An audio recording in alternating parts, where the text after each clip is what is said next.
With the new Minecraft 1.20 update right around the corner, adding a bunch of new and exciting things like the bamboo blocks, I was feeling pretty excited, so I hit up my friend Valerian to see if he was keen to build something with me.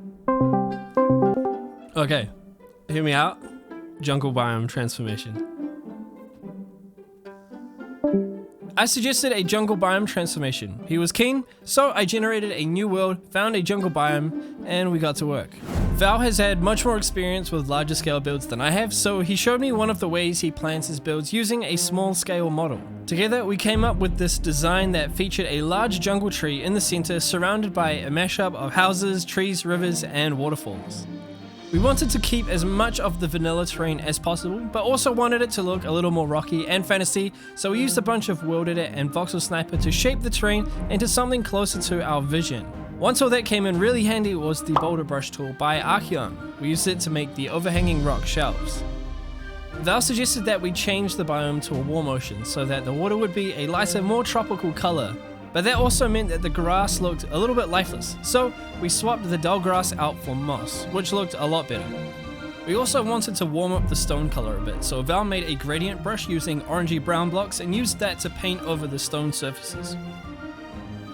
In the meantime, I started laying out where the rivers would go using the surface spline brush to paint in their paths. This is a really useful tool. I often use it to make natural looking roads and walkways and that kind of thing. We pasted in some boulders as well as this old head asset Val had worked on because we thought it really fit the theme well, but later removed it because the scale was too big for everything else. And with that, the terrain was pretty much finished. Next came time to start working out the giant tree we planned to add in the center of the map. The first step was to figure out the size of the trunk. Then from there I could work out the scale of the rest of the tree and add in the branches. I used the spike and curve commands to create shapes that flowed and had a little bit more movement to them compared to straight and pointy shapes, which I didn't feel were quite right for this environment. All up, this part of the build took me about 2 hours to get something that I was happy with.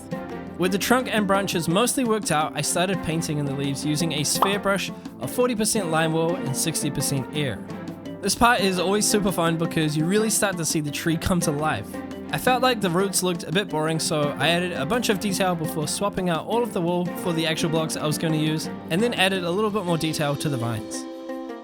At this point we got rid of the head and started mapping out where we wanted the paths to go. Obviously we had a few rivers to cross, so we decided on a mixture of dirt paths and boardwalks made out of the new bamboo blocks. These new blocks fit so perfectly with the jungle theme that as we were building, it felt like they'd always been part of the game. We were pretty much over working on the terrain, so jumped ship and started making some structures, starting with a ruined portal type build that would tuck neatly underneath the central tree. We tried to add a few places like this around the area as world building elements to try and create like a bit of a story. It was all starting to come together, but we still needed to add the villager buildings we had planned. We started with sharing a few reference pictures between ourselves, but pretty much instantly realized that we just wanted to place blocks and whatever happened, happened. And sure enough, as soon as we started building, they just flowed out of us. The only requirements we gave ourselves was that they needed to be elevated above the ground to protect from insects and flooding, but other than that, we just did whatever came to mind, and I think they turned out pretty well. Now with our collection of houses made, it was time to copy past them onto the terrain. This part is always so satisfying, seeing so much progress happen so quickly.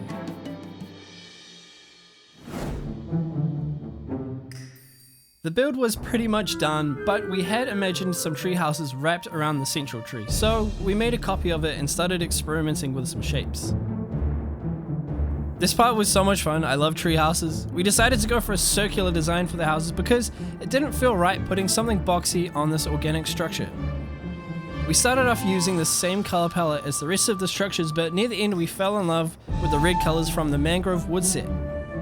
Another copy pasta to add it back in, and that's a build.